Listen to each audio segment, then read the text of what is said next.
and butchered his own people with conventional weapons as well.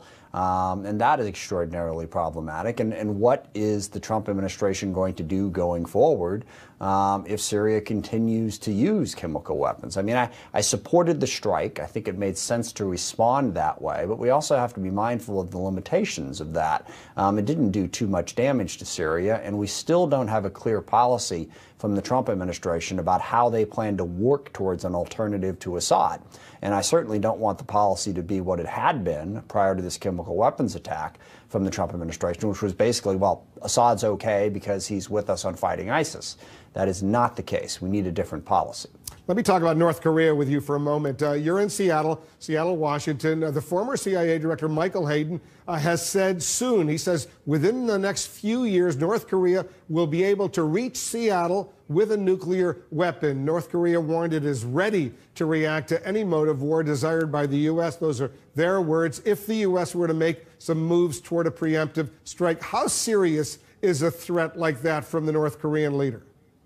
Well, I think the threat's very serious. North Korea, obviously, they're an incredibly dangerous country. The fact that they already possess nuclear weapons makes them even more dangerous. You have an unbelievably unstable leader in Kim Jong-un.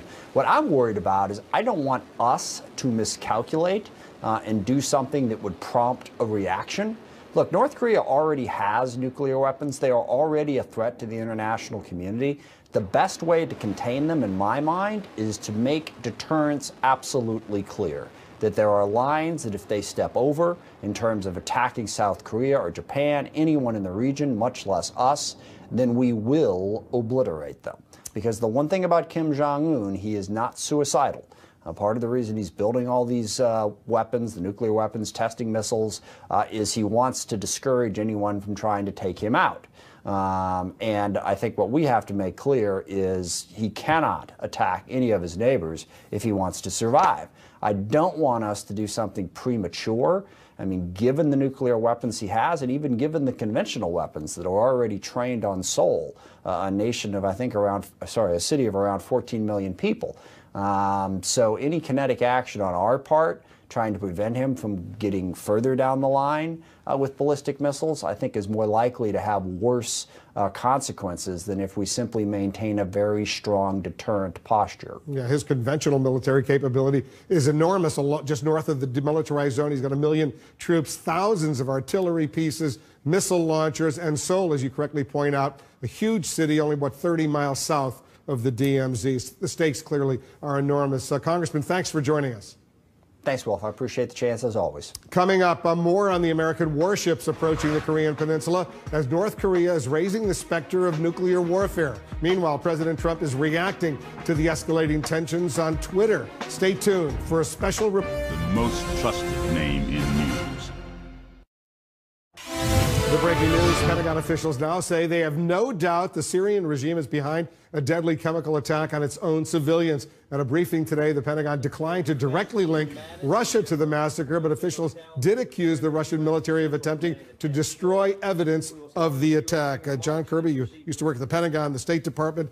Trump administration deliberately now accusing the Russians of trying to cover up the Syrian chemical attack. How significant is this? Well, if it proves true, it's enormously significant. I mean, look, there's no question that at least those Russian forces at the bases had to know something. But to be complicit in it, to actually try to cover it up, that's a significant charge. And I suspect that Secretary Tillerson, at least I hope, he raises that when he meets with Foreign Minister Lavrov later today. And he might meet with Putin, too. We don't know if that's going to happen. But we know he's going to meet with the foreign minister. Phil Mudd, the White House, as you heard, they say there's no consensus in the U.S. intelligence community right now about whether Russia was actually complicit in organizing the actual chemical attack. But one U.S. official is telling us that Russia will have to answer how it could share that air base that was knocked out by those Tomahawk cruise missiles with Syrian regime forces and not know of this chemical weapons strike. What's your answer to that?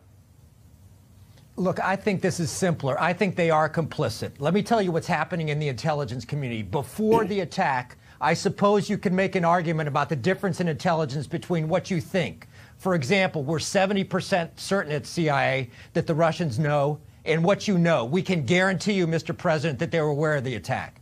The significant question, though, Wolf, is let's go to the past 4 days. What do they know now? Presumably, they've talked to Syrian officials. They're on the ground at the airbase, but furthermore, they've got their own intelligence assets.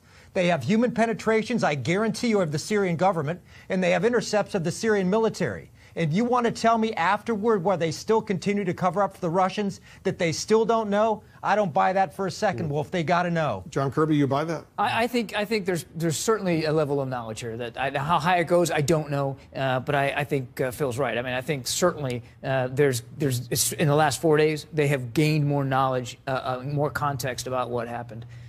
We know there was the Tomahawk cruise missile strike, Nia, but is there a real Trump administration strategy, some call it doctrine, that is unfolding right now? There doesn't really seem to be, and you've seen some shifts even over these last couple of days. Tillerson initially said that the fate of Assad would be up to the Syrian people. He is now saying that that Assad's reign over Syria will come to an end. I think the question still in terms of the policy is what does that mean? How does his reign come to an end?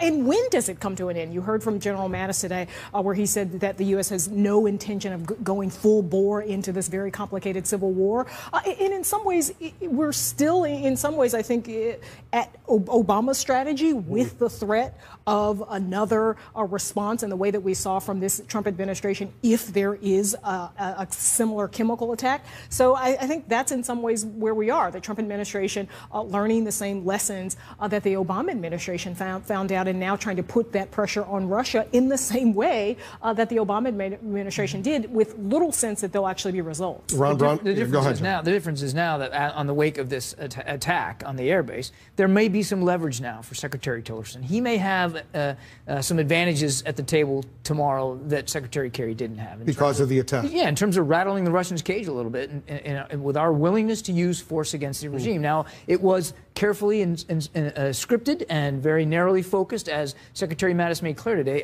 about the chemical attack. But still, it may give Tillerson just a little bit of an edge here in these talks. You know, Ron Braunstein, Sean Spicer, the White House press secretary, said today that Russia could be compelled to be more cooperative, give up its support for Bashar al-Assad, because right now the Russians are in the same team, he said, with Syria and Iran. Yeah.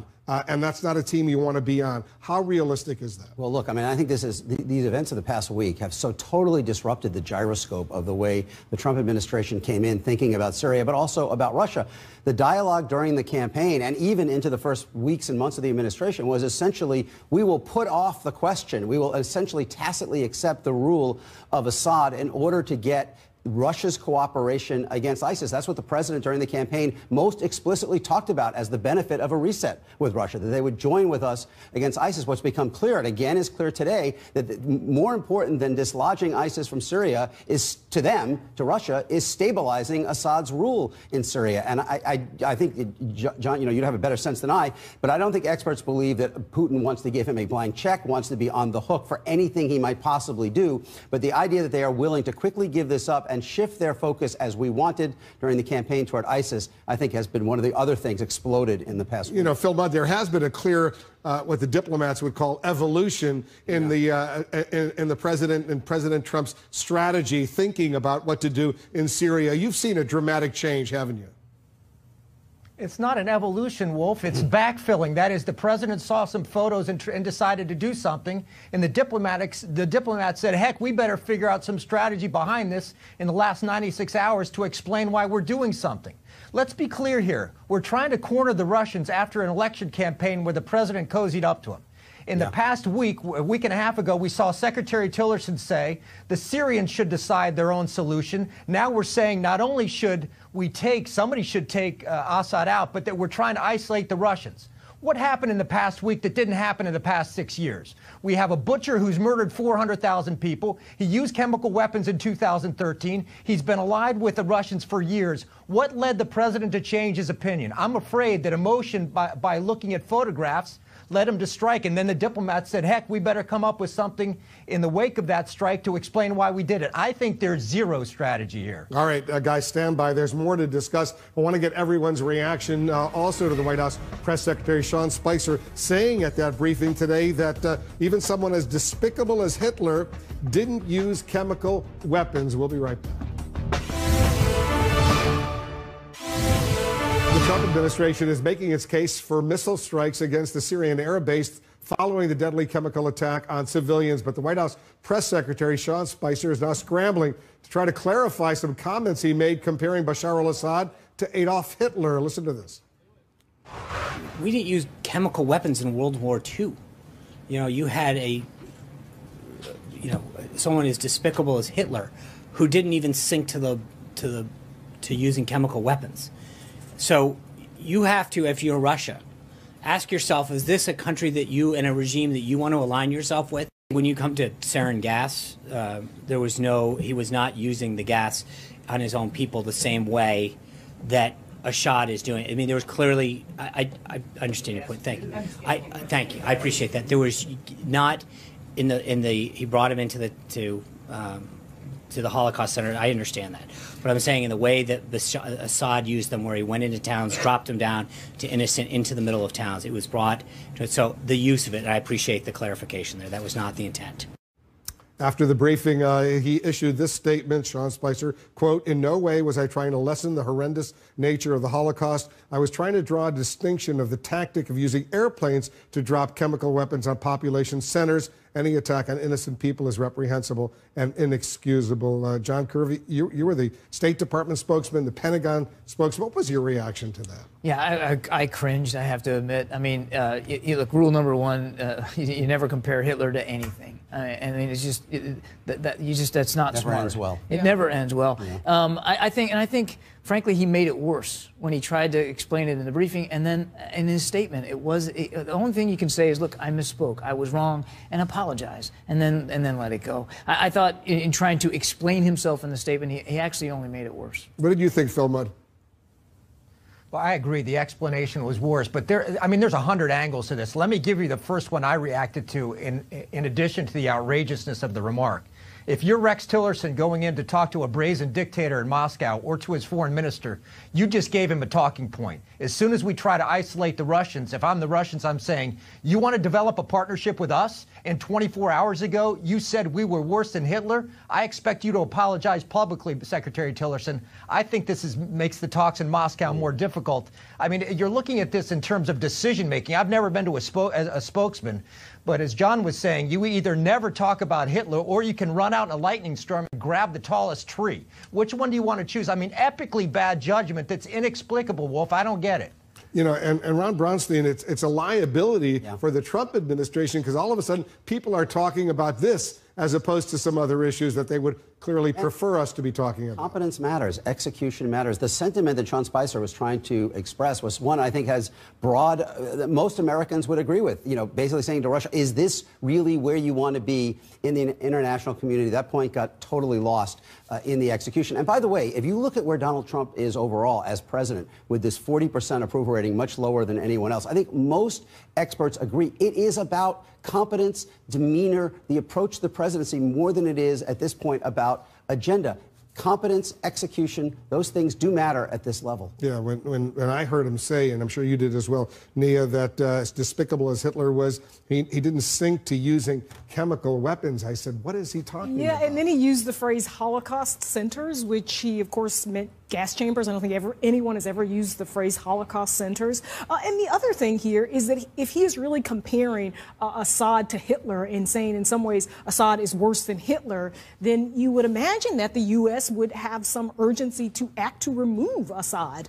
So it goes to sort of a policy argument if, in fact, that is what he's arguing. But again, not a good day for Sean Spicer. And he hasn't, in some ways, had a good run. I mean, he's become a caricature on SNL. Yeah. He mispronounced Assad's name in that briefing. So, I think it goes to what Ron was talking about in terms of competence. Yesterday, he was mispronouncing his name as well. You saw that Nancy Pelosi, the Democratic leader in the House, she just issued a statement saying the White House should fire him. Yeah, well, look, I mean, that's the president's choice. And I think, as I said, the underlying sentiment that he was trying to get at was an important one that I think most Americans would agree with. And I think most people would have been pleasantly surprised by the degree to which they have called out Russia. Rex Tillerson's statement this morning in Italy, where he said that it didn't, whether it was complicit or just inattention, didn't matter to the dead. That is a powerful moral statement that was perhaps stronger than many people would have anticipated from the Trump administration in the wake of this. But all of that, again, gets lost. Competence, execution, they matter.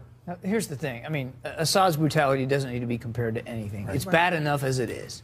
And look, I think it's great that they took this strike in retaliation for the chemical attack, and I'm glad that Secretary Mattis came out today and explained that they're not afraid to do it again. That's where you just need to leave it. Making comparisons on that, from that podium, particularly that comparison, never a good idea. All right, stand by, guys. There's more news coming in. President Trump scolds Kim Jong-un on Twitter, accusing North Korea of looking for trouble, but the regime isn't backing down, raising the possibility of a nuclear strike. CNN is on the ground in North Korea right now with the latest details. Our exclusive report, that's next. North Korea is calling the deployment of U.S. carrier group an act of aggression and is warning of a nuclear strike if it's provoked. President Trump, meantime, tweets that Kim Jong-un's regime is looking for trouble. CNN's Will Ripley is inside North Korea for us right now. Let's go live to Pyongyang. Will, what's the mood over there?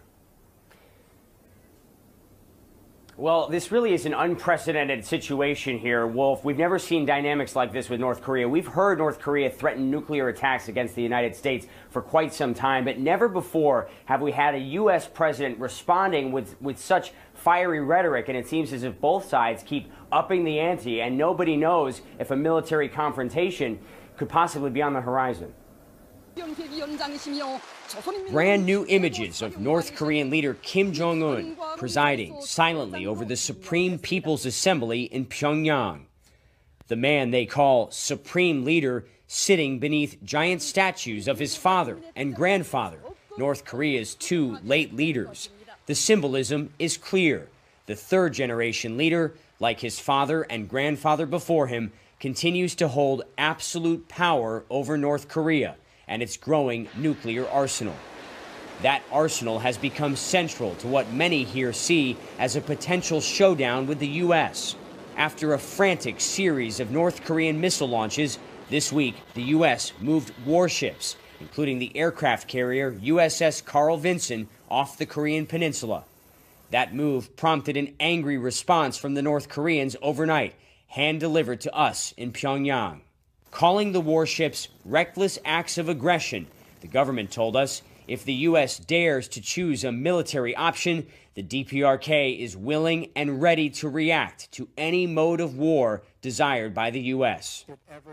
President Trump responded in turn on Twitter today, writing, "North Korea is looking for trouble. If China decides to help, that would be great. If not, we will solve the problem without them. USA." And in a second tweet, I explained to the president of China that a trade deal with the U.S. will be far better for them if they solve the North Korean problem. Blunt words for the Kim Jong-un regime and for Chinese President Xi Jinping, who made no promises of specific action against the North Korean government after meeting Trump at Mar-a-Lago last week.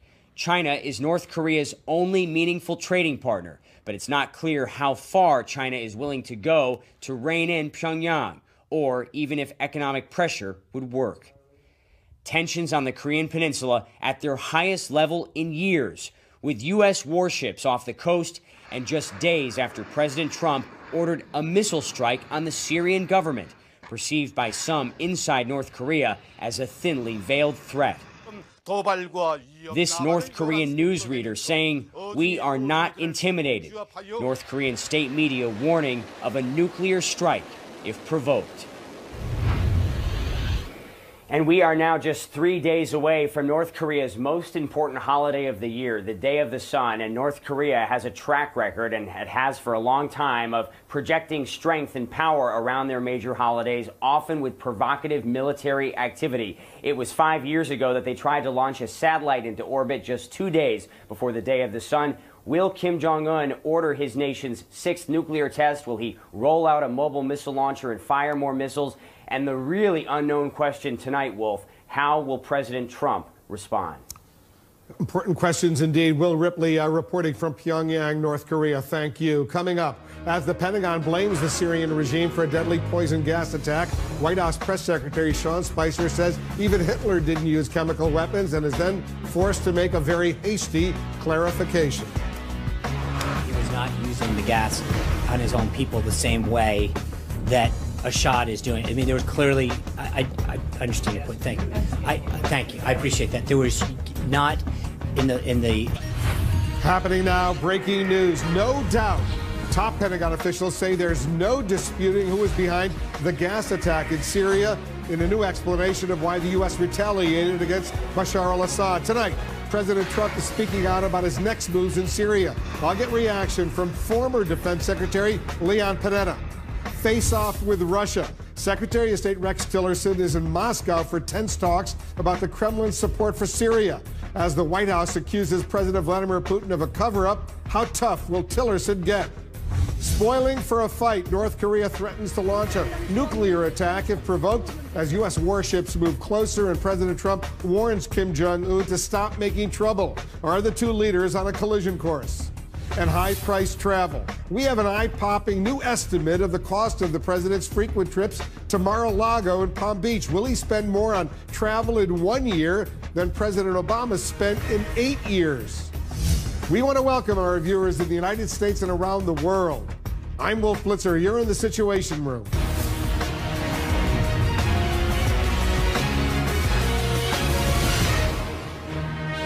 This is CNN Breaking News. Breaking news tonight, President Trump addressing fears that the U.S. strike in Syria might lead to a full-scale war, declaring in a new interview that we are not going into Syria. This, as Defense Secretary James Mattis says, there's no doubt Bashar al-Assad's regime planned, orchestrated, and executed the gruesome chemical attack that prompted President Trump to order the missile strike. Right now, Secretary of State Rex Tillerson, he's in Russia to deliver a very tough message to Moscow about its support for the Syrian regime. A senior White House official says it's clear the Kremlin is trying to cover up for Assad, but the administration is stopping short of directly accusing President Vladimir Putin of being complicit in the gas attack. As tensions escalate, Putin is firing back, denying the Syrian government was behind the chemical attack, claiming Assad was framed by rebel forces. The Russian leader accusing the U.S. of basing its attack in Syria on false information, just as it did during the Iraq War. Tonight, we're also following new threats from North Korea. State-run media now claiming Kim Jong-un is prepared to launch a nuclear strike against the U.S. if provoked. As U.S. warships deploy to the region, President Trump is renewing his vow to act alone to stop North Korea's nuclear ambitions if China refuses to help. This hour, I'll talk with former Obama Defense Secretary and former CIA Director Leon Panetta. And our correspondents and analysts are also standing by as we bring you full coverage of the day's top stories. First, let's go to our senior diplomatic correspondent, Michelle Kaczynski. She's in Moscow right now with the Secretary of State, Rex Tillerson. Michelle, the United States and Russia are exchanging very tough accusations as Tillerson begins his visit. What's the latest? Right. Well, from what we've been hearing from each side over the course of the day, seems only to be widening the gap of understanding between the U.S. and Russia. Seems to be making cooperation even more difficult. For Rex Tillerson, he was here just 4 years ago, being awarded the Order of Friendship by Russian President Vladimir Putin. Today, he arrived as U.S. Secretary of State, with friendship being about the last way you would describe the situation. At this point, Putin won't even schedule a meeting with him. And Tillerson is preparing to confront Russia over its role in Syria.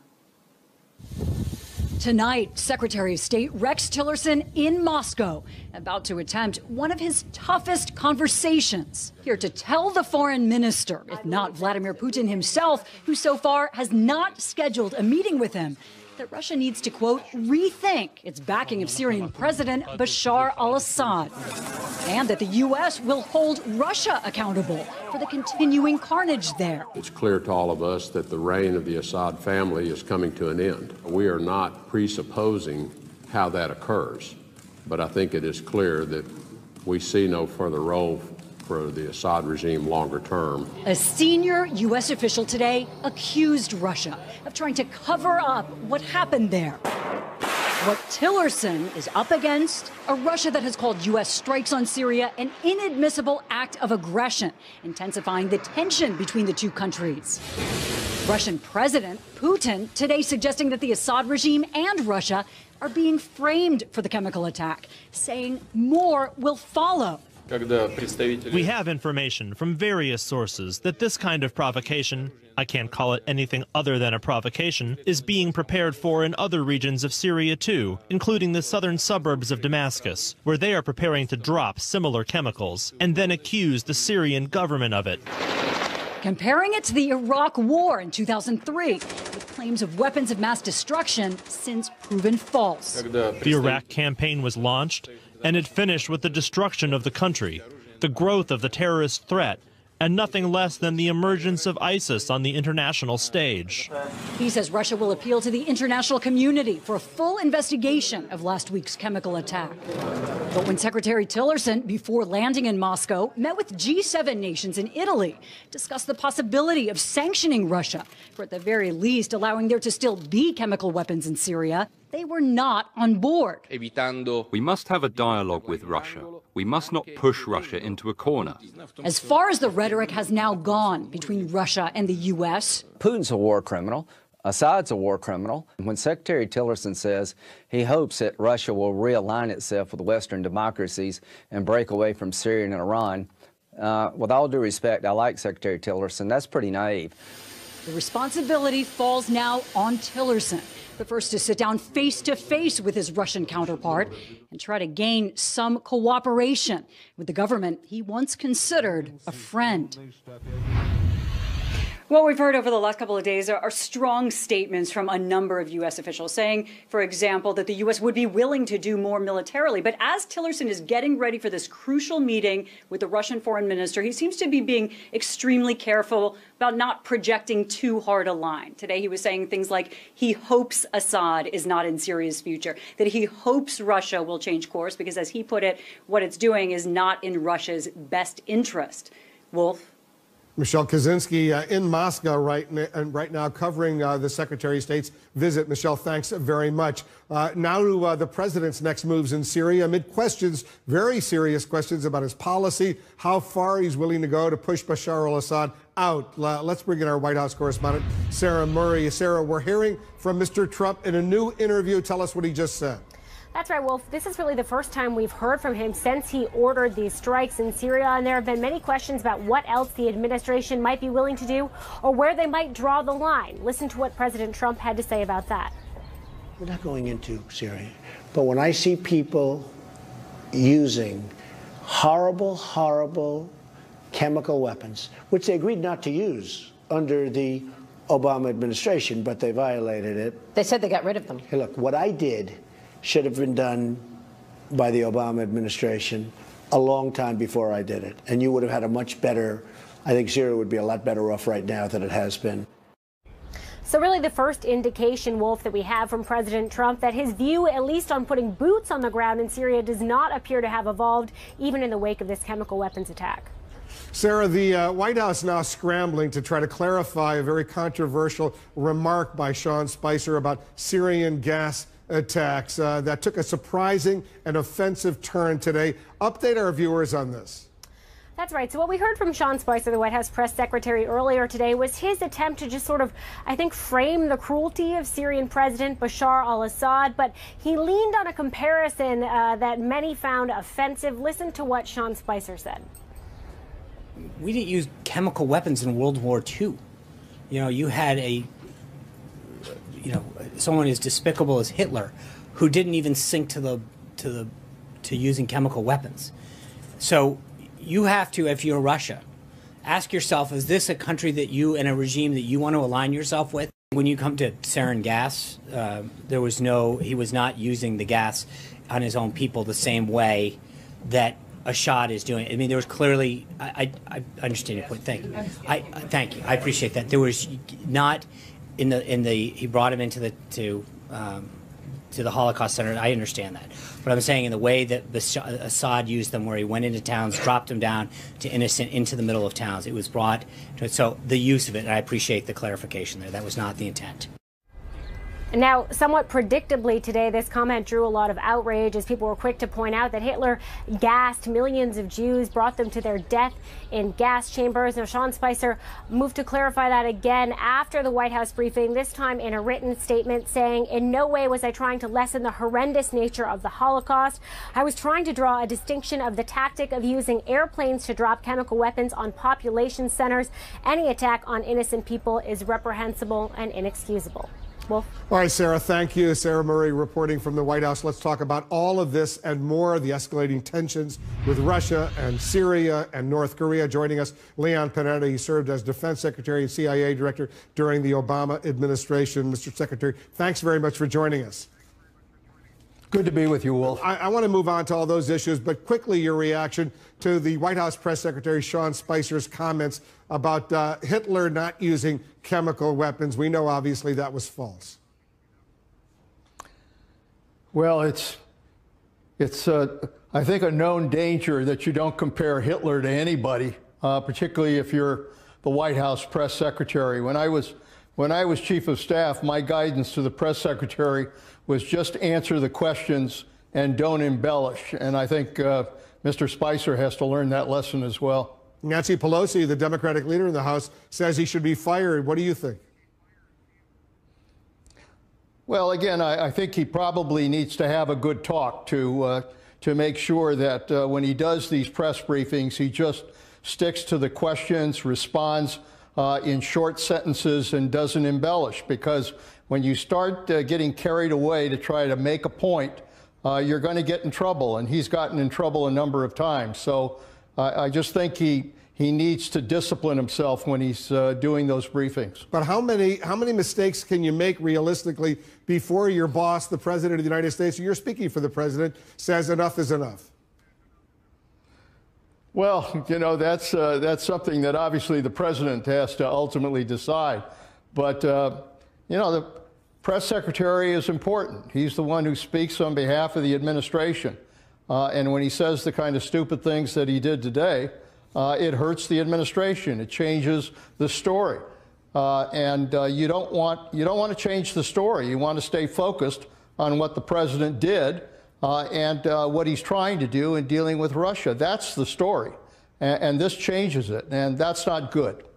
Mr. Secretary, I want you to stand by. We have a special interview right now. The White House Press Secretary, Sean Spicer, is joining us from the North Lawn of the White House. Sean, thanks very much for joining us. I know you want to clarify what you said, but why did you even make that comparison to Hitler on gas attacks? As you know, 6 million Jews were killed in the Holocaust, many of them with poison gas. Well, thanks for having me, Wolf. I was obviously trying to make a point about the heinous acts that Assad had made against his own people last week, using chemical weapons and gas. And frankly, I mistakenly used an inappropriate and insensitive reference to the Holocaust, for which, frankly, there is no comparison. And for that, I apologize. It was a mistake to do that. And you know, I appreciate Director Panetta's comments, and we'll keep those in mind. So tell us who you're apologizing to right now. There are Holocaust survivors out there who were listening to what you said and couldn't believe a spokesman, the press secretary for the President of the United States, would make such a statement. So just specifically, tell us who you want to apologize to. Well, clearly, you know, anybody who not just suffered in the Holocaust or is a descendant of anybody, but frankly, you know, anyone who was offended by those comments. It's not, as I said, I'm not, you know, in any way standing by them. I was trying to draw a comparison for which there shouldn't have been one. It was insensitive and inappropriate. So I'm not looking to quantify this in any way. It was an attempt to talk about, I should have stayed focused on the Assad regime and the dangers that they have brought to their own people and the terrible atrocities they did, and to drag any other comparison into this was not appropriate. Well, why make the comparison at all? Why bring Hitler into this? Well, again, I'm not going to try to quantify it, Wolf. It was a mistake. I shouldn't have done it. I won't do it again. I think Director Panetta's comments were well received as advice, but it was an attempt to do something that shouldn't have been done, and that's all I can say about it. There really is no explaining it at this point. It's just to say that, especially this week, it was not something that was inappropriate, and it was insensitive. And you know, look, I think I should have stayed focused. The president obviously took decisive action last week to bring an end to the crisis in Syria, take action that hadn't been taken for the last 6 years, and the focus should have stayed on the president's action and not in any type of way of drawing anything into this. Did you not know, Sean, that there were gas chambers where the Nazis brought Jews and others, gypsies, homosexuals, and others, mostly Jews, to slaughter them in these poison gas chambers at Birkenau near Auschwitz and other death camps? Yes, clearly I'm aware of that.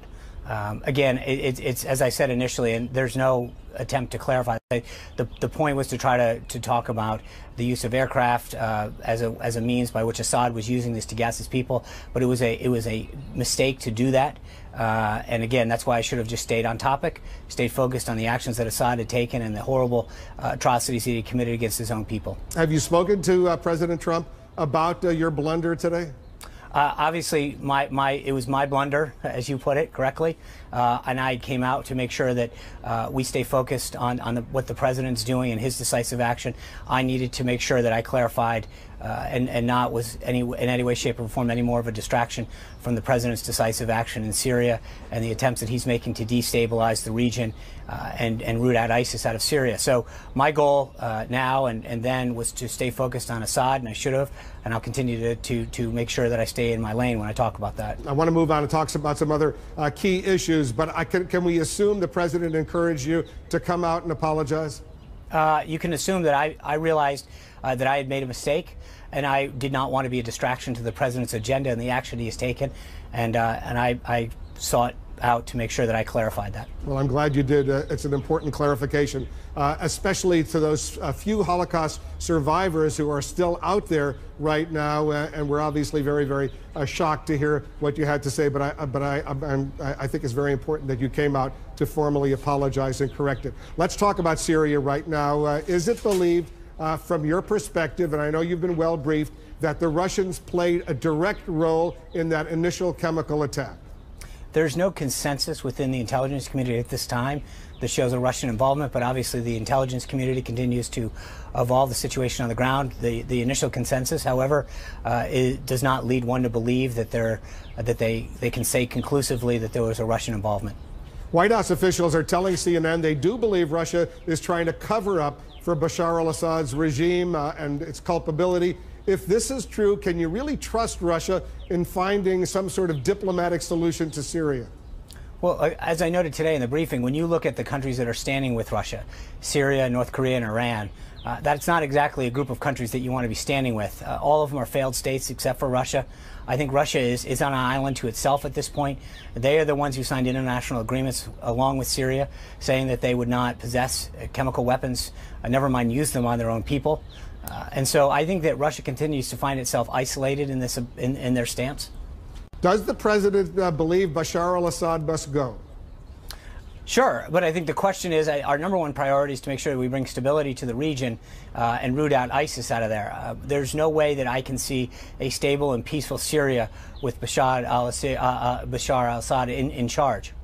Bashar al-Assad, I know you've mispronounced his name a few times, but it's Bashar al-Assad. I know the president that you suggested yesterday that President Trump might react if barrel bombs, these awful weapons of mass destruction, were used again. But later you said there was no new policy. Could you clarify precisely where the president stands on the use of barrel bombs if there's another so-called red line?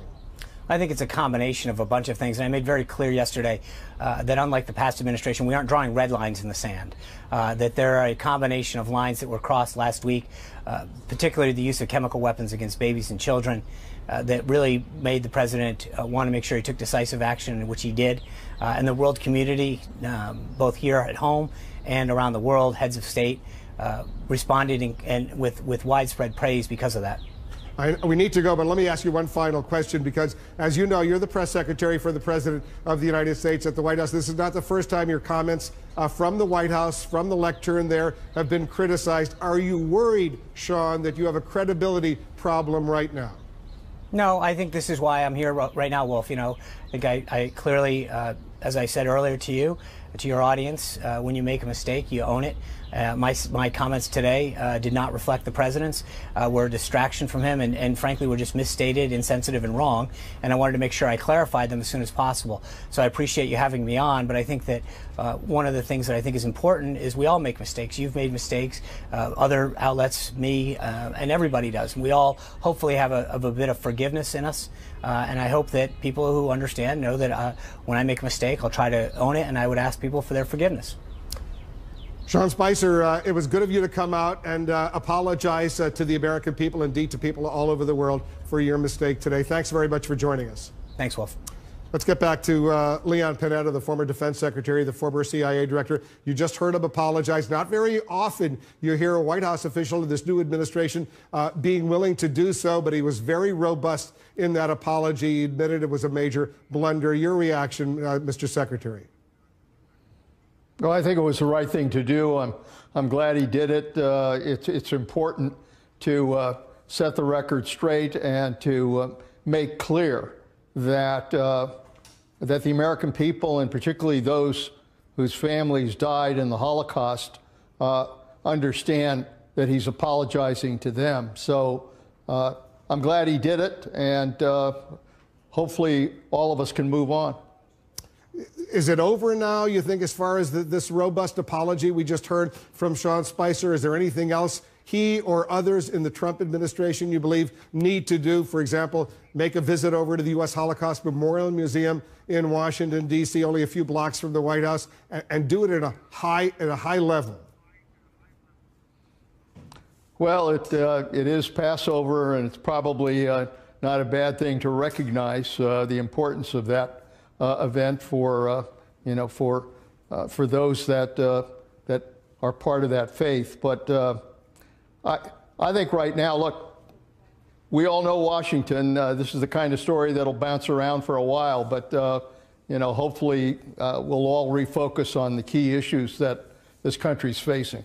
Let's talk about some of those key issues right now. You hear that there's some confusion. There's no consensus in the U.S. intelligence community about whether the Russians actually played a direct role in that chemical weapons attack against those Syrian civilians, including those children. You used to be the CIA director. Walk us through what's probably going on as far as trying to come up with an assessment.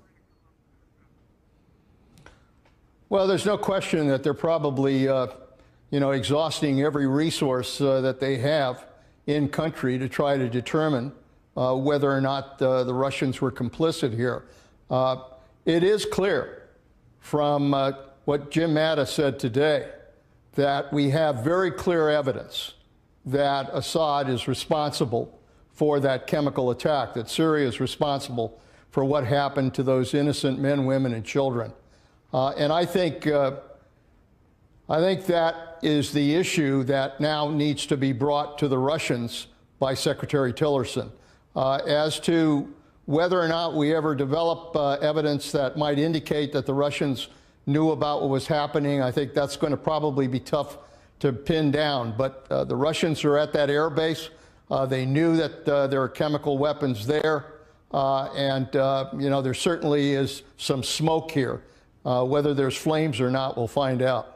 Mr. Secretary, there's a lot more for us to discuss. I want to take a quick break. Back with the former Defense Secretary Leon Panetta as North Korea makes new threats against the United States in response to the deployment of American warships moving closer and closer to the Korean Peninsula right now. Mr. Secretary, North Korea warned it's ready to react to any mode of war desired by the U.S. if the U.S. were to make moves toward a preemptive strike. How serious of a threat is this right now? Well, as we all know, North Korea and the leader of North Korea makes a habit of making those kinds of threats. We understand that in the end, the leader recognizes that if he does anything that involves any kind of attack, that his regime is over. That's a reality. So I think what we're looking at, Wolf, is that we have this this event coming up on April 15th, which is the birthday of the founder of North Korea. And every time these special events take place, the North Koreans usually engage in some kind of provocative act. So I would not be surprised if they use that event in order to either send off a missile or do a nuclear test or do something that is provocative. But as always, I think we have to be prepared to make sure that it doesn't cross that line that we would consider some kind of direct attack either on South Korea or Japan or on the United States. Tell us a little bit about Kim Jong-un, how unpredictable this young leader of North Korea is. We had, I think, a lot better information about his father, but take us a little bit behind the scenes and what we can anticipate from Kim Jong-un. Well, he is, without question, very unpredictable, although he comes from a long bloodline of very unpredictable and unstable leaders.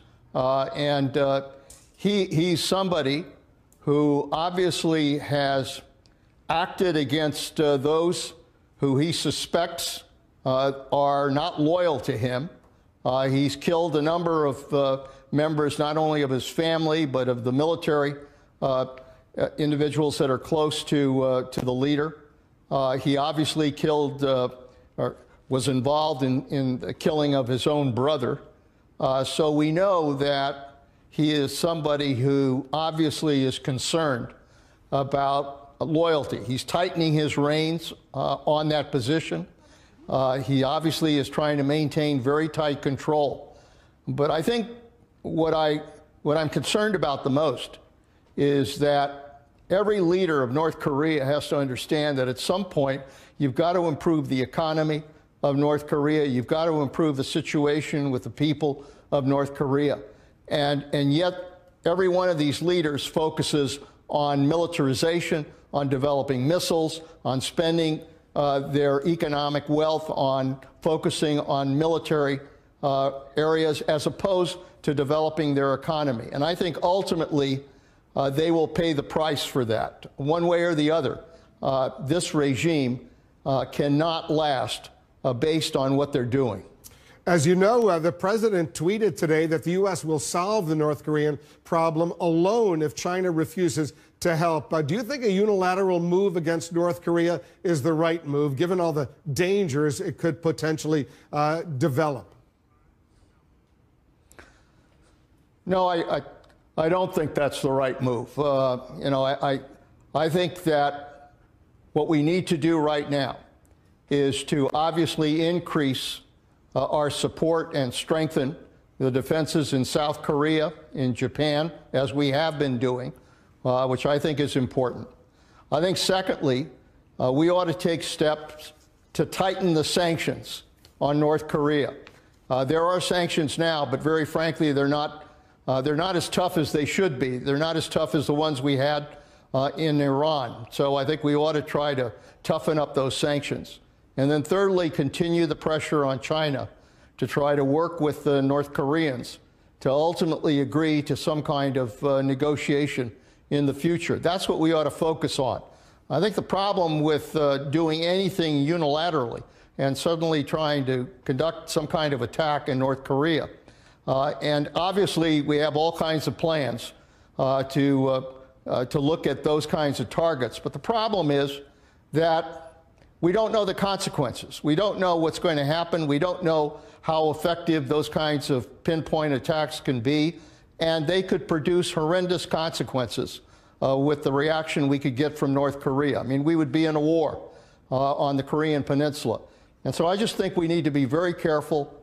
We can be tough, but at the same time be careful about how we deal with North Korea. Leon Panetta, the former defense secretary. Thanks, Mr. Secretary, for joining us. Thanks, Wolf. We're getting a lot of reaction coming into the Situation Room. The reaction to my interview with Sean Spicer, the White House press secretary. You heard his robust apology for his blunder in making that comparison to Hitler. Much more on that and all the day's news right after this. got the breaking news. You just saw it live here in the Situation Room. Sean Spicer, the White House press secretary, a robust apology for him for a major blunder on his part, making a comparison to what's going on in Syria to Hitler, saying that was a big mistake. Listen to what Sean Spicer said to us just a few moments ago. I was obviously trying to make a point about the heinous acts that Assad had made against his own people last week, using chemical weapons and gas.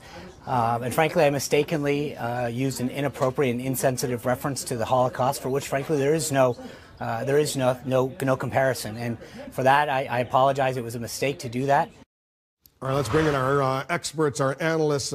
Abby Phillip, you cover the White House. How often have we heard in this administration a senior official come on television and issue such a formal public apology? Really incredibly rarely. I mean, I think the only other time I can think of is when Kellyanne Conway went out in the public and she was pitching Ivanka Trump's products, and that situation created an ethics complaint, which is a legal problem for them. In this case, it was Sean Spicer essentially apologizing for something that was almost universally thought to be completely inappropriate, and it was a real apology. It wasn't a if anybody was offended apology. It was a real one, and I think that's pretty significant for this White House that has very publicly said that they don't believe in sort of giving their enemies any more fodder by admitting mistakes. Let me play another clip, David. This is from the interview with Sean Spicer. Listen to this. Tell us who you're apologizing to right now. There are Holocaust survivors out there who were listening to what you said and couldn't believe a spokesman, the press secretary for the President of the United States, would make such a statement. So just specifically, tell us who you want to apologize to. Well, clearly, anybody who not just suffered in the Holocaust or is a descendant of anybody, but frankly, anyone who was offended by those comments. It's not, as I said, I'm not, in any way standing by them. I was trying to draw a comparison for which there shouldn't have been one. It was insensitive and inappropriate. So I'm not looking to quantify this in any way. It was an attempt to talk about, I should have stayed focused on the Assad regime and the dangers that they have brought to their own people and the terrible atrocities they did, and to drag any other comparison into this was not appropriate. But why make the comparison at all? Why bring Hitler into this? Well, again, I'm not going to try to quantify it. Well, if it was a mistake, I shouldn't have done it. I won't do it again.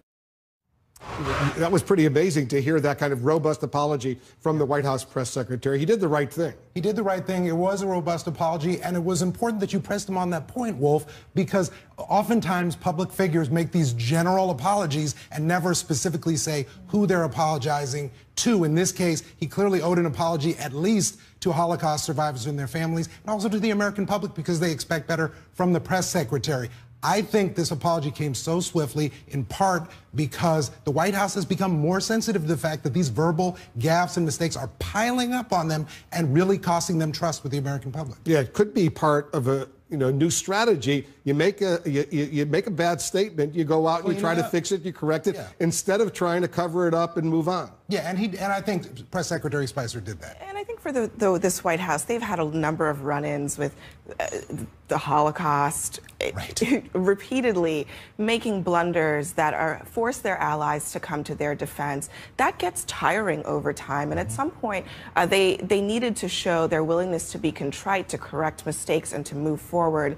It's not something that can be sustained forever, where everyone gives them the benefit of the doubt for making mistakes that are offensive and that are meaningful to people who have families who survived the Holocaust or who themselves survived the Holocaust. And, for the president, Tara, this hits home. His son-in-law, Jared Kushner, Kushner's grandparents were Holocaust survivors. So this is something that really, really hits home to the entire Trump family, and especially at a time like this during these days of Passover.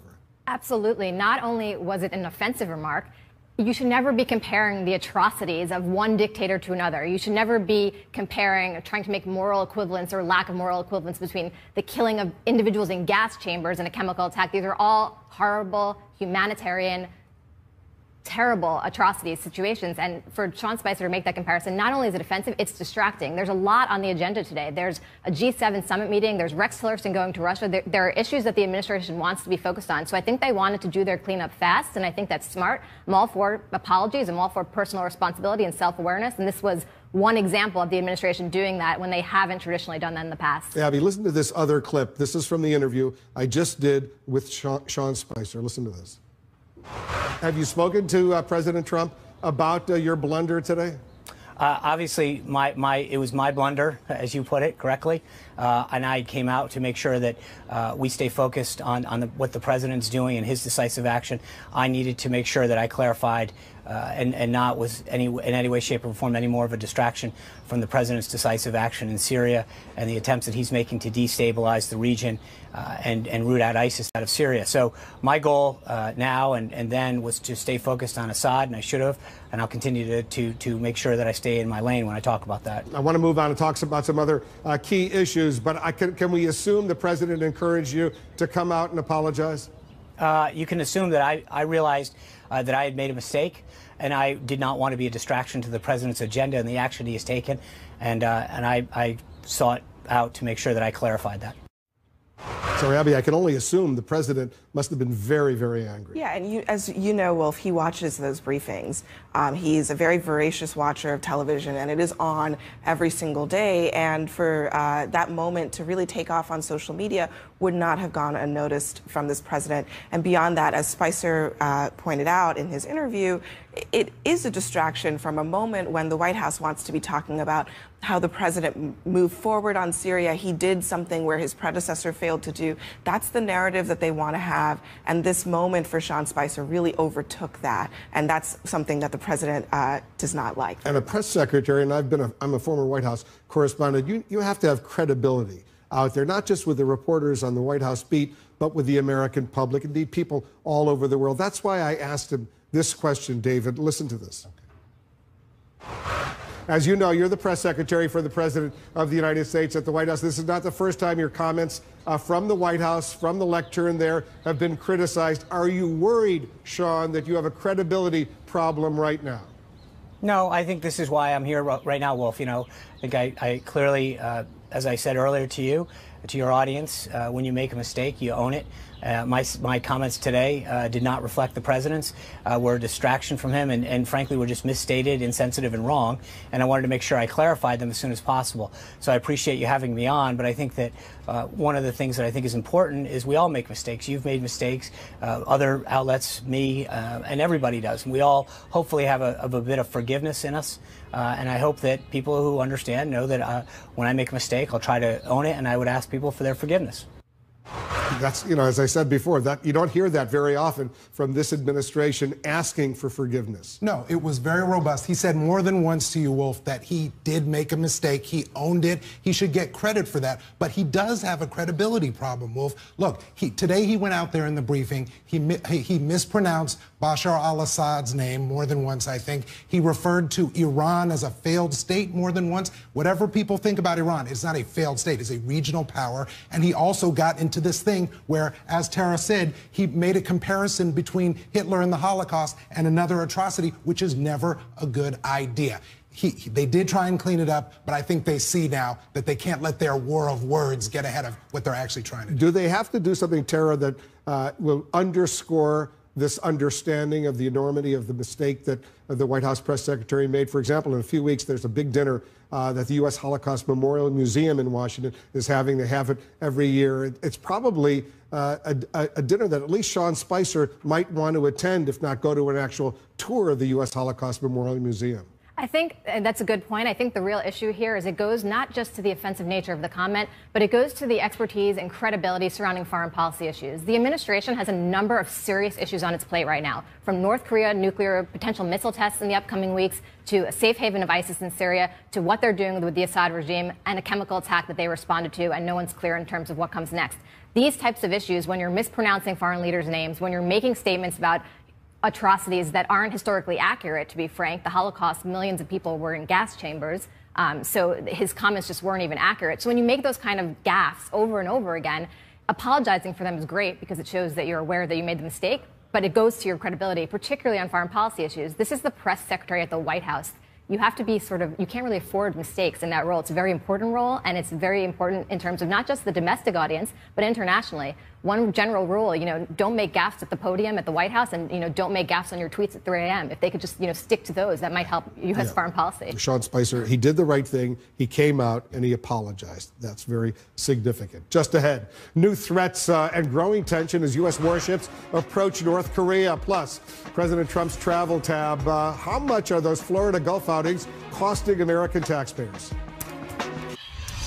A sharp exchange of threats between the Kim Jong-un regime and President Trump has tension growing on the Korean peninsula right now. CNN's Brian Todd is working the story for us. Brian, North Korea is making new threats as the U.S. warships approach the region. They certainly are, Wolf. Tonight, we're told U.S. intelligence officials are watching for any signs that North Korea will conduct another nuclear or missile test in the coming days, including the birthday of Kim Jong-un's grandfather this Saturday. Now, this comes as tensions on the Korean peninsula are at their highest levels in years, with an ominous warning coming earlier today from Kim. A stunning new look tonight at the public facade of the brutal North Korean regime. Kim Jong-un, in newly released video, strutting center stage at a gathering of his hand-picked elites, who dutifully applaud the dictator. On state TV, a fawning news anchor narrates the gathering, the Supreme People's Assembly. At the same time Kim Jong-un is conducting this show of political force, Kim's regime is warning America over the deployment of the U.S. aircraft carrier Carl Vinson and its strike group to the waters off the Korean peninsula. Calling it an act of aggression, a regime statement hand-delivered to CNN says, quote, if the U.S. dares to choose a military option, the DPRK is willing and ready to react to any mode of war desired by the U.S. I think it's North Korea essentially saying, look, we are pursuing nuclear weapons for a reason. This is exactly why. You are the world's most powerful nuclear power. If you dare to strike us, we will strike back. A U.S. defense official tells CNN the carrier group was sent to patrol near North Korea because of Kim's recent provocations. His missile tests and tests of engines for intercontinental ballistic missiles. Tonight, CNN is learning more specific information about what the U.S. carrier group could do off North Korea's coast if ever ordered to strike. Analysts say the Vinson strike group has 2 destroyers and a cruiser with more than 300 combined missile tubes. They carry the same types of Tomahawk missiles the U.S. fired into Syria and could shoot down some North Korean missiles if they're test fired. The CG-47, the Lake Champlain, this smaller ship on the right, carries over 100 vertical launch missiles. Some of those would be equipped to be able to interdict a shorter or medium range ballistic missile. Will those American warships be ordered to shoot down North Korean missiles if they're test fired while the carrier group is nearby?